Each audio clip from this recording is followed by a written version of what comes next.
saudara-saudariku yang terkasih, kita jumpa lagi dalam persekutuan doa karismatik PDPKK Kalpari pada malam hari ini. Meski secara online, kita tetap akan melakukan persekutuan doa karismatik ini di rumah kita masing-masing. Saudara-saudariku yang terkasih, kita tahu, sampai saat ini, virus corona masih ada di sekitar kita. Kita tetap harus waspada dan berjaga-jagalah.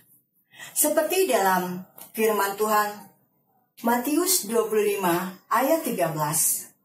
Karena itu berjaga-jagalah, sebab kamu tidak tahu akan hari maupun akan saatnya. Saudara-saudari yang terkasih, mari kita satukan hati kita.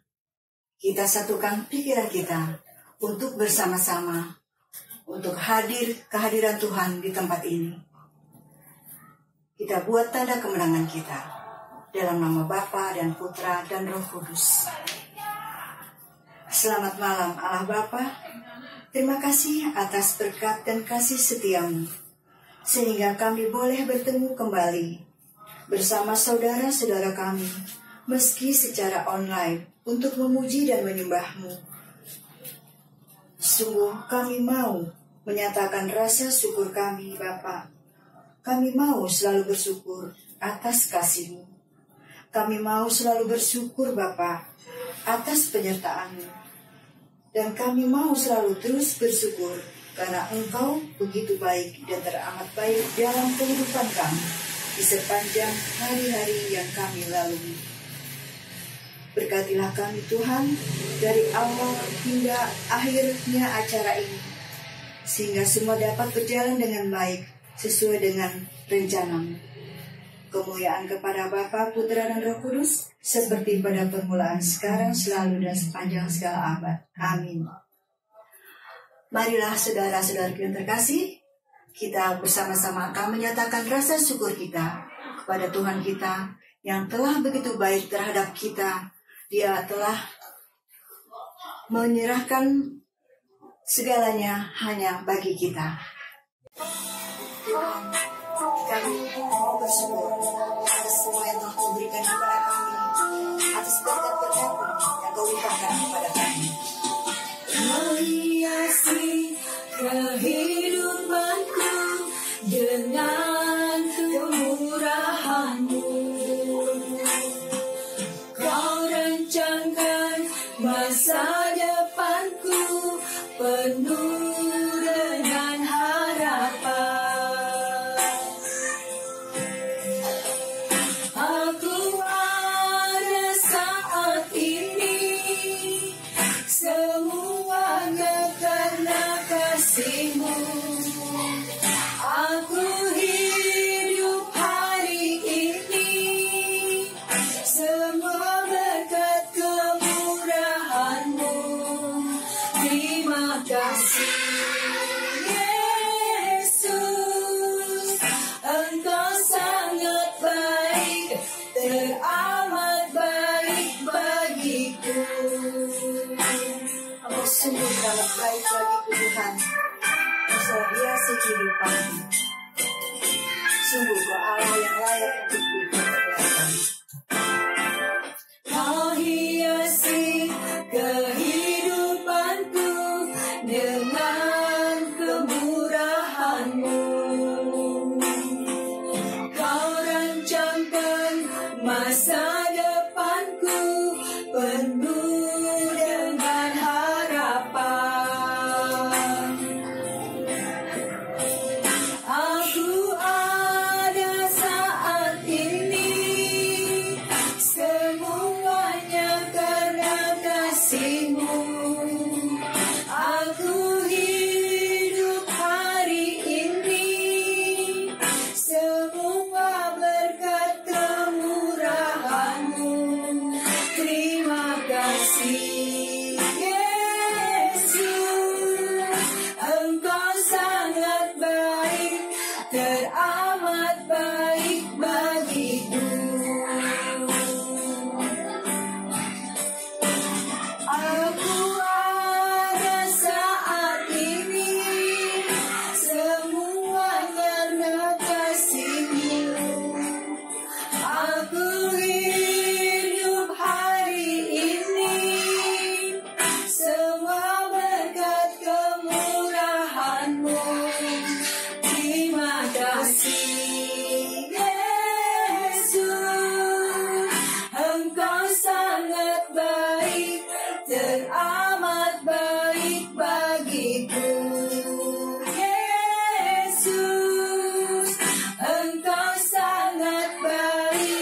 teramat baik bagiku. Yesus, Engkau sangat baik, teramat baik bagiku.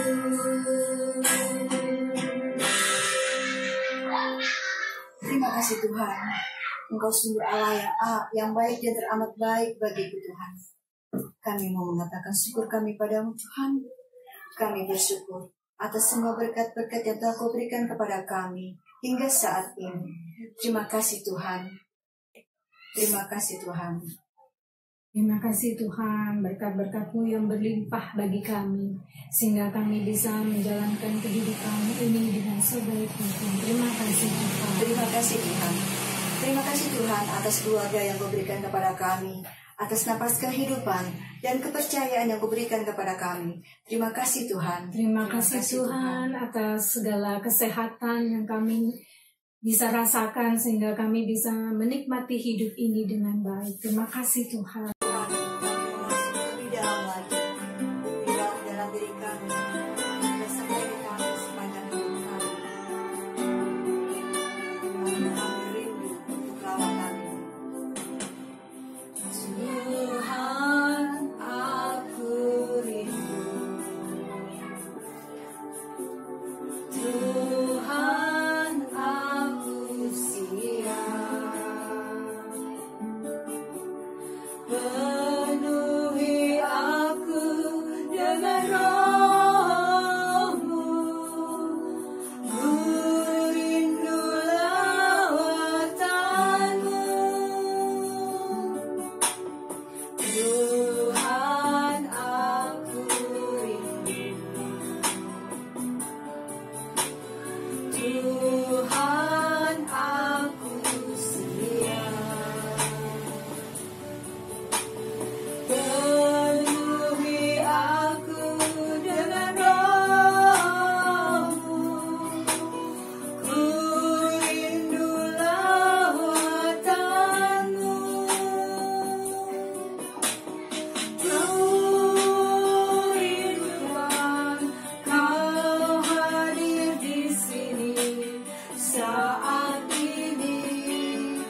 melayani kami. Juga selalu dalam hidup kami Tuhan, serta di perjalanan hidup kami. Kami percaya Engkau akan selalu ada untuk kami dalam segala kehidupan. Engkau Allah yang kudus dan layak dipuji dan juga disembah. Sungguh kami bersyukur Bapa, karena kami masih boleh bersama-sama bersekutu untuk memuji dan menyembah Engkau. Terlebih untuk mendengarkan firman yang akan disampaikan oleh Bapak Edi Pradana Susanto,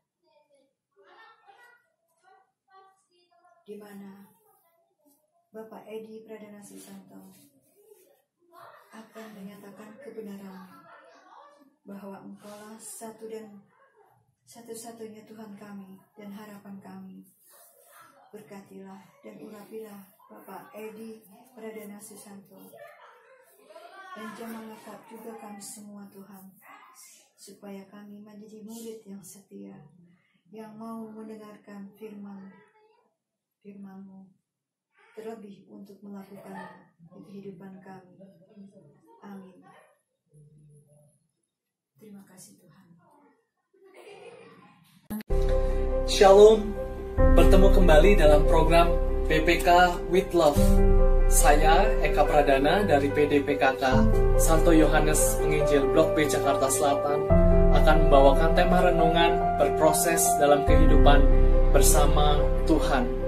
Renungan akan diambil dari kitab Keluaran bab 13 ayat 17 sampai dengan 18, lalu dilanjutkan dengan ayat 21. Semoga pewartaan kabar sukacita ini menjadi berkat buat kita semua.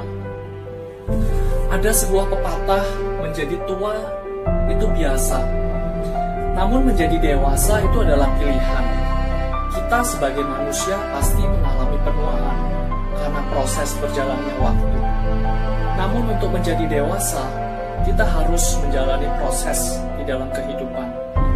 Mengalami proses dalam kehidupan ini maksudnya adalah yang pertama, kita pasti mengalami satu peristiwa, bisa itu baik ataupun buruk. Dan kita bergumul bersama dengan Tuhan untuk menjalani peristiwa itu. Dan kemudian kita dapat menyelesaikan peristiwa itu sampai selesai atau berbuah. Dan ketika itu kita dapat memaknai peristiwa itu sebagai karya Tuhan. Permasalahannya adalah tidak semua dari kita sebagai manusia itu mau menjalani proses dalam kehidupan. Ada yang lari dan ada yang tidak mau menyelesaikan proses kehidupan yang seharusnya diselesaikan. Menjalani proses dalam kehidupan ini memang tidak mudah karena memerlukan usaha, tenaga, waktu, pikiran, dan perasaan. Supaya kita dapat menjalani atau melewati proses kehidupan ini, mari kita belajar saat ini bagaimana Allah mendidik bangsa Israel. Segera saja kita buka dari kitab Keluaran bab 13 ayat 17 sampai dengan 18. Judulnya adalah Allah menuntun umatnya.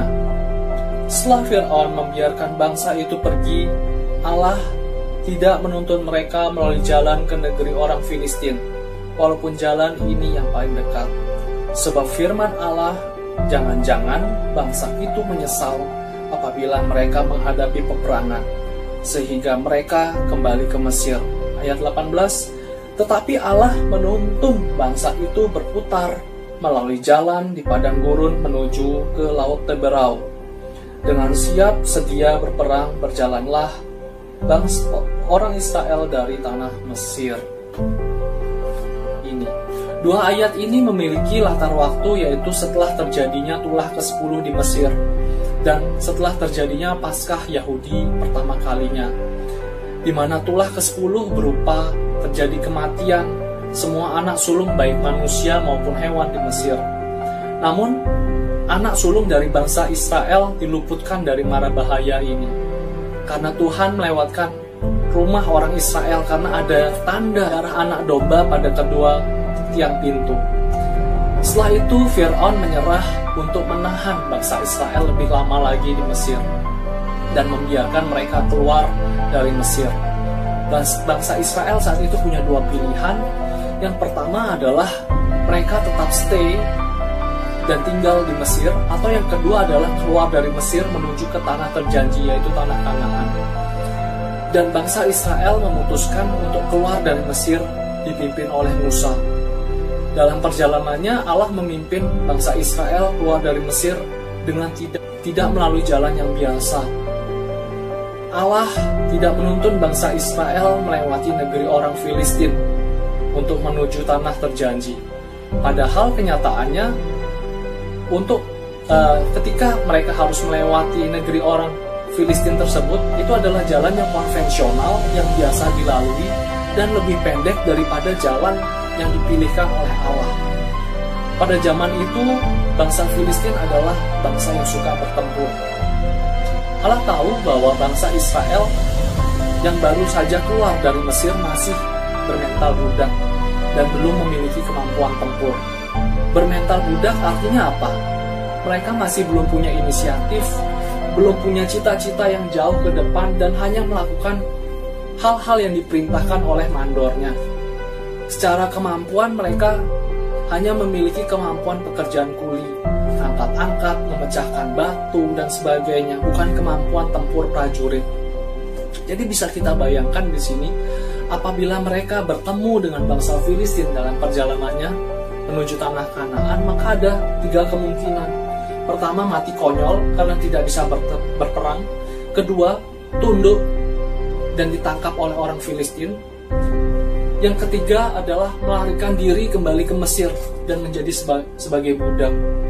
Dan di sini Allah mengarahkan bangsa Israel untuk berputar melalui jalan yang lebih panjang melalui daerah yang bernama Sukot. Kemudian melewati padang gurun untuk menuju ke daerah yang namanya Pihahirot. Dan di Pihahirot ini nanti Musa akan membelah Laut Teberau. Dalam perikop tadi dapat kita lihat bahwa Allah menginginkan manusia mengalami proses kehidupan dalam penyertaannya daripada jalan instan yang menurut manusia itu baik. Jalan instan terlihat cepat, memang terlihat mudah. Namun dalam kasus ini malah dapat mengantarkan bangsa Israel pada kematian karena mereka belum siap berperang melawan bangsa Filistin. Dalam kehidupan nyata, Allah juga menginginkan agar kita berproses bersama dengan Tuhan, berjalan dalam rencana Tuhan di dalam waktu Tuhan, atau dalam bahasa Yunaninya itu disebut dengan kairos. Tuhan tahu jalan yang terbaik, Tuhan tahu waktu yang terbaik. Tuhan tahu apabila seseorang belum siap, maka ia tidak akan diizinkan untuk melewati atau masuk ke jalan tersebut. Dari perikop ini ada beberapa hal positif yang bisa kita pelajari. Yang pertama adalah bahwa jalan hidup manusia yang satu dengan yang lainnya tidaklah sama, karena Allah mempunyai rencana untuk setiap pribadi manusia. Dalam Amsal bab 19 ayat 21 itu dikatakan bahwa banyaklah rancangan di hati manusia, tetapi keputusan Tuhanlah yang terlaksana. Di dalam Yesaya bab 55 ayat 8 juga dikatakan, sebab rancangan Tuhan bukanlah rancangan kita, dan jalan kita bukanlah jalan Tuhan. Demikianlah tingginya jalan-jalan dan rancangan Tuhan. Jadi jangan pernah membandingkan kehidupan kita dengan kehidupan orang lain. Kurangi perkataan yang suka membanding-bandingkan diri sendiri dengan diri orang lain. Misalkan, andai kata saya kaya, saya pasti bisa begini, saya pasti bisa beli mobil. Andai kata saya cantik, saya pasti bisa memenangkan kompetisi nyanyi.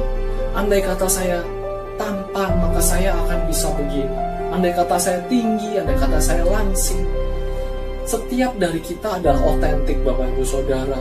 Jadi Allah menciptakan kita, jalan hidup kita berbeda satu dengan yang lainnya. Yang perlu kita lakukan adalah tetap kita menjalani hidup kita dan bersyukur akan kehidupan yang kita jalani saat ini. Poin kedua yang bisa kita pelajari dari kisah dari perikop ini adalah jangan terburu-buru memutuskan bahwa jalan pendek atau jalan instan adalah yang terbaik. Dalam Mazmur bab 16 ayat 11 dikatakan bahwa Allah memberitahukan kepada kita jalan kehidupan. Di hadapannya ada sukacita berlimpah-limpah, di tangan kanannya ada nikmat senantiasa. Orang yang berfokus pada hasil cenderung akan mencari jalan yang instan. Namun ketika kita tidak berfokus pada hasil, maka kita akan dapat menikmati proses kehidupan. Orang yang terfokus pada hasil akan gampang tertekan, akan gampang frustasi, karena ingin mencapai hasil tersebut. Alhasil, mereka pun memilih jalan instan untuk dapat mencapainya. Dan seringkali kita berpikir agar segala sesuatunya dapat terselesaikan dengan cepat. Namun, jalan yang cepat, jalan yang dekat belum tentu jalan yang terbaik. Bisa saja jalan yang paling dekat atau jalan yang instan itu adalah jalan yang paling berbahaya. Jadi pertimbangkan segala kemungkinan baik buruknya terlebih dahulu sebelum mengambil jalan instan ini. Sebagai ilustrasi, saat ini sedang ngetop-ngetopnya suplemen penurun berat badan secara instan. Memang di situ diklaim bahwa berat badan bisa turun 2-5 kg dalam 1 minggu. Permasalahannya adalah yang diluruhkan oleh suplemen penurun berat badan ini bukanlah lemak, Bapak Ibu Saudara, tetapi air. Bisa kita bayangkan dalam 1 minggu 2-5 kg air di dalam tubuh kita keluar. Artinya apa? Terjadi penurunan jumlah air dalam tubuh kita secara ekstrim. Dan ini sangat berbahaya. Dehidrasi itu dapat menurunkan konsentrasi kita. Itu yang pertama. Yang kedua, yang lebih parah adalah terjadi pengentalan darah, Bapak Ibu Saudara. Kita tahu bahwa darah itu komponen 70%-nya adalah air. Ketika air di dalam darah itu diambil, maka darah otomatis menjadi kental. Dan efeknya apa? Bisa terjadi penyumbatan di saluran pembuluh darah. Dan efek lainnya adalah ginjal. Ginjal juga pastinya akan bekerja lebih berat, Bapak Ibu. Poin ketiga yang bisa kita pelajari dari perikop ini adalah bahwa Allah mempunyai kuasa penuh untuk memperbaiki proses kehidupan kita, sekalipun kita sudah berpikir salah jalan. Dalam Yeremia bab 10 ayat 23 itu dikatakan bahwa manusia tidak berkuasa untuk menentukan jalannya, dan orang yang berjalan tidak berkuasa untuk menetapkan langkahnya. Kalau kita lihat peta perjalanan bangsa Israel keluar dari Mesir, maka kita dapat melihat bahwa orang Israel bisa saja langsung turun dari daerah Sukot menuju daerah Mara tanpa melalui daerah Pihahirot dan tanpa membelah Laut Teberau. Tapi Allah di situ membawa orang Israel membelokkan perjalanan mereka menuju ke Pihahirot. Dan ketika di Pihahirot, mereka terhalang oleh Laut Teberau untuk menuju ke tanah Kanaan. Secara pikiran manusia, bangsa Israel sudah salah jalan. Tapi di situ justru Allah menunjukkan kuasanya. Allah meminta Musa untuk membelah Laut Teberau agar tercipta jalan untuk menuju ke tanah terjanji. Di situ Allah menunjukkan bahwa dalam kamusnya tidak ada yang namanya salah jalan, tidak ada yang namanya salah langkah. Sekalipun kita sebagai manusia merasa kalau kita sudah salah jalan, tapi kalau kita hidup dalam penyertaan Tuhan, maka proses kehidupan ini tidak akan pernah salah. Bahkan di situ Tuhan akan menunjukkan kuasanya untuk memperbaiki jalan hidup manusia yang dianggap salah tersebut. Jadi bisa kita katakan sungguh dalam dan hikmat pengetahuan Allah, dan tidak terselidiki keputusannya, dan tidak terselami jalan-jalannya. Sebagai sharing iman, jujur ketika saya mempersiapkan pewartaan ini, saya berdoa dan bertanya kepada Tuhan tentang tema yang harus saya bawakan. Dan akhirnya saya mendapatkan tema tentang menjalani proses kehidupan. Saya jujur merasa tidak siap, karena saya masih hijau ini, saya belum mengalami banyak proses kehidupan. Lalu saya berusaha untuk mencari tema lain untuk saya kerjakan. Ternyata ketika saya mengerjakan tema tersebut, saya tidak mengalami damai sejahtera, Bapak Ibu Saudara. Dan di situ akhirnya saya pun menyiapkan tema tentang proses kehidupan bersama dengan Tuhan. Dan ketika saya mempersiapkan tema ini, saya berdoa dan bergumul bersama Tuhan. Dalam pergumulan ini, Tuhan mengingatkan saya pada masa-masa dan waktu peristiwa kehidupan yang tidak mengenakan. Di situ saya pernah lari dan saya tidak menyelesaikannya. Dan akhirnya saya bergumul pada peristiwa itu, saya berdoa, meminta kekuatan dan kedamaian untuk bisa menyelesaikan peristiwa itu. Singkat cerita, dari saya dapat berdamai dengan diri saya sendiri, dan saya mendapatkan hikmat dari Allah dalam pergumulan ini. Dari situ kepercayaan diri saya mulai meningkat dan bangkit kembali, dan akhirnya saya bisa membawakan tema renungan pada saat ini. Jadi apa yang perlu kita lakukan saat mengalami atau menghadapi proses kehidupan? Dalam Keluaran bab 13 ayat 21 dituliskan bahwa Tuhan berjalan di depan mereka pada siang hari dalam tiang awan untuk menuntun mereka di jalan, dan pada waktu malam dalam tiang api untuk menerangi mereka, sehingga mereka dapat berjalan siang dan malam. Bapak Ibu Saudara yang terkasih dalam Kristus, Tuhan berjalan di depan bangsa Israel dalam bentuk tiang awan di siang hari dan tiang api di malam hari. Ini berarti bahwa penyertaan Allah tidak pernah berhenti. Kita sebagai manusia perlu gigih dan tetap teguh dalam menyelesaikan proses kehidupan bersama dengan Allah. Dan dalam perjalanannya kita perlu bersandar pada Tuhan, karena di dalam Dia kita dapat menanggung semua beban hidup kita. Jadi mari kita kuatkan, mari kita teguhkan hati kita. Jangan kita menjadi takut dan gemetar, karena Tuhan Allah menyertai kita, dan Dia tidak akan membiarkan dan meninggalkan kita. Jadi mari kita terus percaya pada penyertaan Tuhan yang selalu ada untuk kita hingga saat ini. Bapak Ibu Saudara yang terkasih dalam Kristus, mari kita siapkan hati kita. Kita bawa hati kita untuk dapat meminta penyertaan Tuhan, sehingga kita dapat melewati proses-proses dalam kehidupan kita. Mari kita bawa pergumulan kita melalui lagu ini, Lingkupiku. Lingkupiku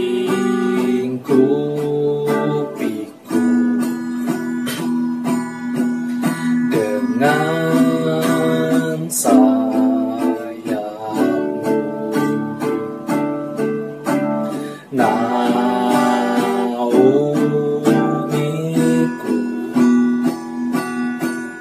dengan kuasa-Mu. Di saat badai bergelora, ku akan terbang bersamamu. Bapa, Kau Raja atas semesta, ku tenang sebab Kau Allah. Mari kita ulangi sekali lagi, kita katakan lingkupiku.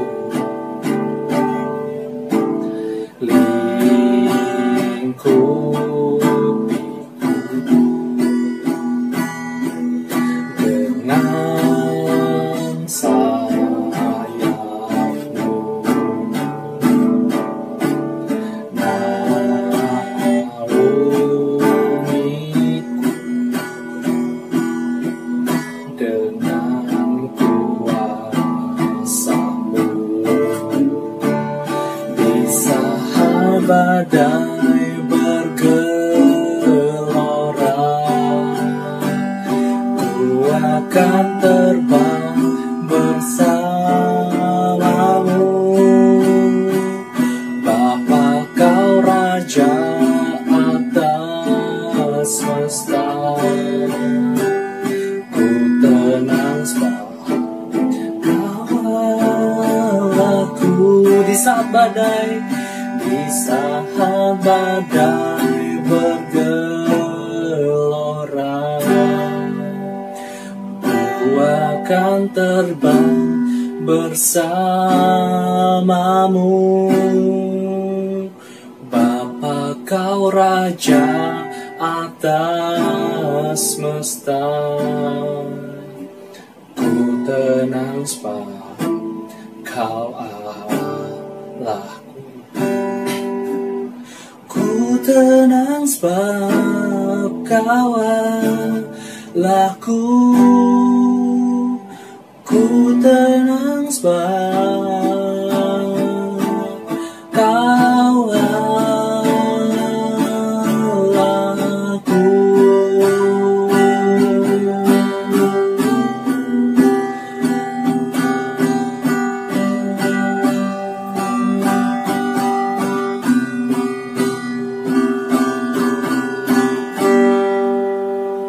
Dalam nama Bapa dan Putra dan Roh Kudus, amin.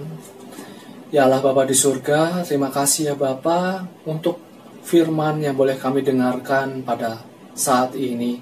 Kiranya firman ini boleh membuat kami lebih kuat lagi untuk menjalani proses kehidupan kami. Kami mau percaya pada penyertaan tangan kasih-Mu ya Bapa di saat kami harus diproses di dalam kehidupan kami.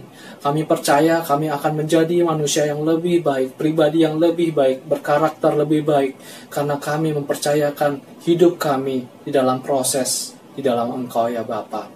Berikan kami kekuatan untuk terus berjalan dalam terang kasih-Mu ya Bapa. Ini kami Bapa, kami serahkan tubuh, jiwa, dan roh kami untuk Kau bentuk, untuk Kau proses menjadi lebih baik lagi. Kiranya hidup kami selalu memuliakan nama-Mu. Kemuliaan kepada Allah Bapa, Putra, dan Roh Kudus, seperti pada permulaan, sekarang, selalu, dan sepanjang segala abad. Amin.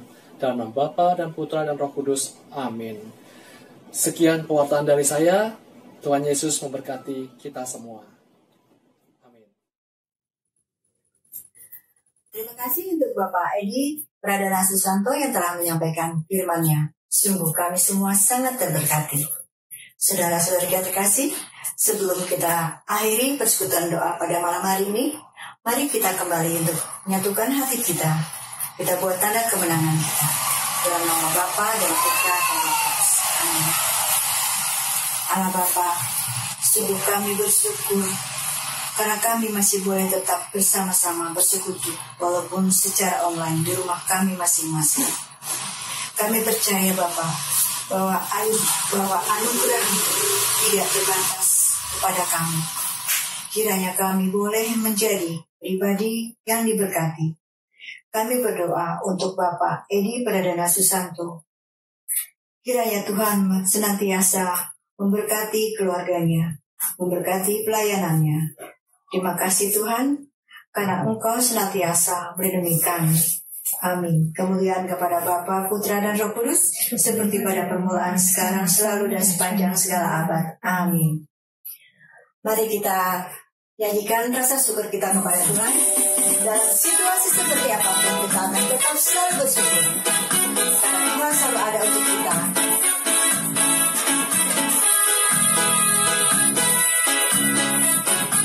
Mari saudara-saudara terkasih, bersama kita nyatakan terima kasih kita kepada Tuhan.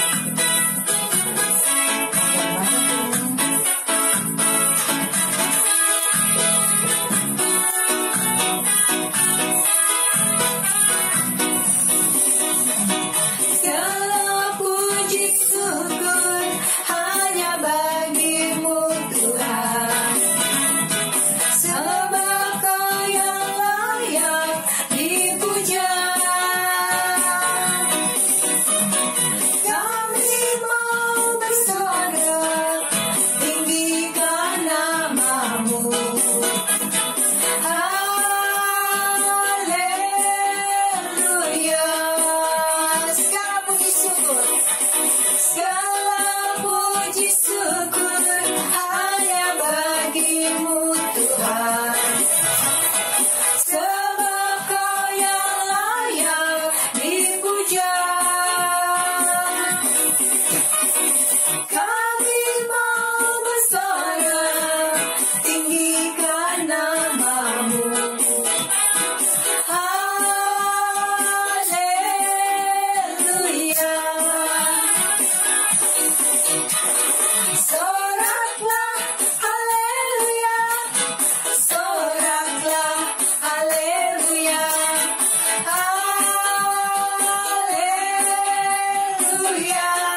kasih Bapak Ibu.